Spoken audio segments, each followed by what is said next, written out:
In the early 1600s, the Dutch Republic was a small country with little land, few natural resources, and surrounded by powerful enemies. Yet within just 1 century, it became the richest nation in the world.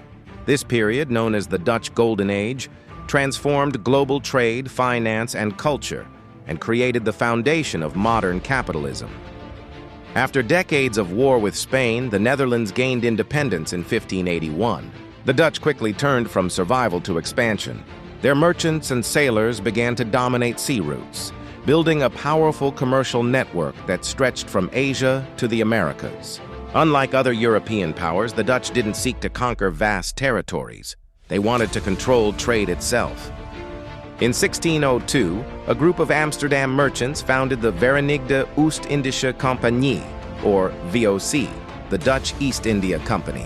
It became the world's first multinational corporation and the first company to issue tradable shares. Investors from all walks of life could buy ownership in the company and share in its profits. This marked the birth of the modern stock market.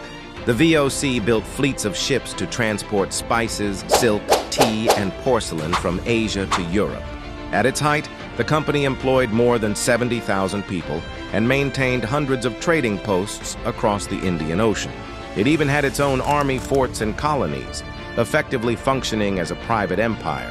The profits were enormous. Amsterdam became the financial capital of Europe. In 1602, the Amsterdam Stock Exchange was established, allowing investors to trade shares in VOC and other ventures.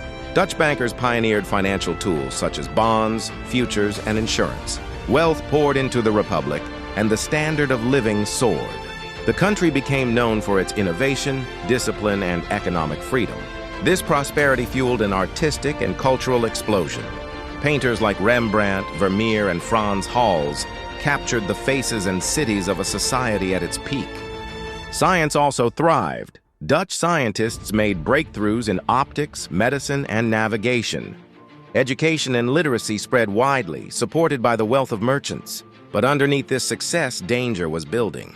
The Dutch economy was heavily dependent on trade and speculation.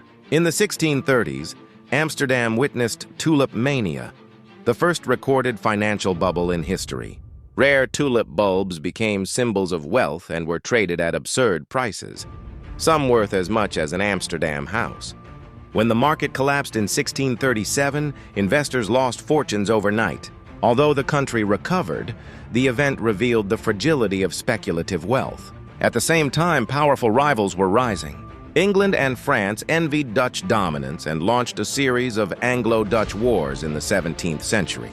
The wars were costly, draining the Republic's treasury and weakening its navy. While the Dutch had once ruled the seas, the British soon surpassed them in both military and colonial power. By the early 18th century, the Dutch Republic had lost its position as the world's leading economic power. Britain took over global trade, fueled by its colonies and industrial growth. The Dutch Golden Age came to an end. Yet, the legacy of this small nation remained. The Dutch created many of the systems that define our modern world. The stock exchange, joint stock companies, international banking, and the idea that private capital could shape global history. They proved that wealth could be built not just by conquest, but by commerce, innovation, and trust. But they also demonstrated a timeless truth. Every empire built on finance and trade eventually collapses under its own weight, when ambition turns to greed and stability gives way to speculation. The Dutch Golden Age is not just a chapter in history, it's a mirror of the present. The same forces that drove the Netherlands to glory, trade, technology, and global ambition, continue to shape our world today. And the same mistakes, overconfidence, inequality, and speculative bubbles, threaten it. The story of the Dutch Republic reminds us that prosperity built on reason and discipline can change the world, but only if a nation remembers the limits of its own success.